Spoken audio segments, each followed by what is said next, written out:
Well, November was Pet Cancer Awareness Month, but even though we're in December now, it's always a good time to be talking about the health of our pets. We love them so much, right? Well, joining us now is Dr. Doug Thamm from Colorado State University. He's also on the board of a first-of-its-kind registry that is monitoring canine cancer. It is called the Take Charge Registry. You can find information at takechargeregistry.com. So before we get to talking about our pets, let's talk about the registry, because this sounds like an idea that would really help pet owners and certainly help the field. The Take Charge Registry is a new initiative that's really trying to use things like artificial intelligence to harvest information from pets' medical records in an anonymous way to get a much better understanding about what kinds of cancers are seen, in what breeds and sexes of pets and how old they are and what parts of the country they're in, so that we can help researchers and pet owners really know what are the tumor types for an individual dog or cat that they might need to be most concerned about. So how does a pet owner play in this? Because that sounds like something that veterinarians would be doing and animal hospitals would be doing, but it's up to pet owners. So pet owners can help to advocate, to actually say to their veterinarians, hey, it would be great if your practice could participate in this initiative. Okay. But pet owners can also upload their own pets' medical records as a one-off.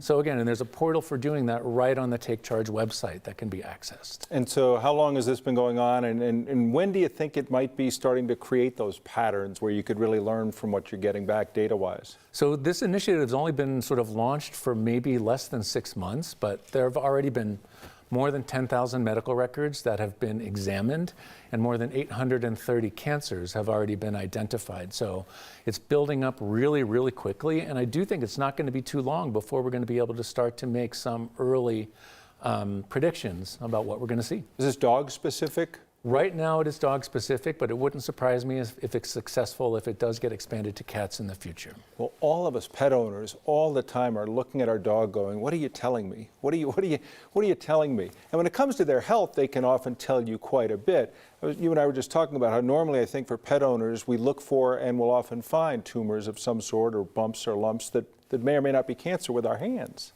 Sure, so there certainly are some kinds of cancer that do manifest exactly that way. So lumps or bumps that are new that you didn't appreciate before, non-healing wounds, but sometimes they can be some more subtle signs as well. So changes in appetite, changes in urination and defecation, blood in the food or water bowls, coughing, changes in behavior. All of these, unfortunately, among other things, could be signs of cancer and things that would be worth bringing to the vet's attention. And is there something that you see, I mean, as far as ages of dogs in particular? I mean, that young dogs are, I would think, far less likely to have developed types of cancer that older dogs normally, you know, as time goes by, may have acquired or developed. Correct. So just like in humans, in dogs and cats, cancer is generally a disease of middle-aged to older animals, so something that we observe in those animals that are between the ages of 7 and 9, classically. But one interesting fact is that littler dogs tend to get cancer later than larger dogs. So if you happen to be a pet owner who's got a very large breed dog,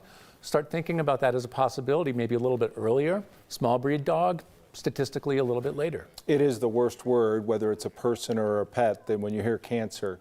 Treatments, though, have advanced as far as what you can do for a dog if a dog is diagnosed with some form. They absolutely have. So we really have the ability to offer the same 3 major treatments that are offered in humans: surgery, radiation therapy, and medical therapy.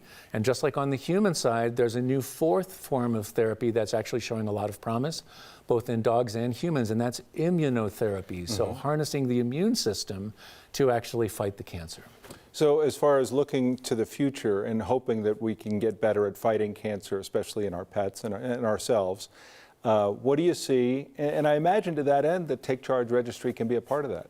Absolutely. So we're really hopeful that not only are we going to get more information about better treatments, better ways of diagnosing cancer earlier, but again, one of the things that the Take Charge Registry is really going to help us out a lot with is getting a much better understanding of what are the true cancers out there that are causing the most problems, so that researchers can actually focus their energies appropriately on the tumors that actually have the most impact. Well, hopefully it's something that starts to really yield some fruit, I should say. But Dr. Doug Thamm from Colorado State University, it's good to see you. Thanks for joining us, and hopefully people can take advantage of the Take Charge Registry.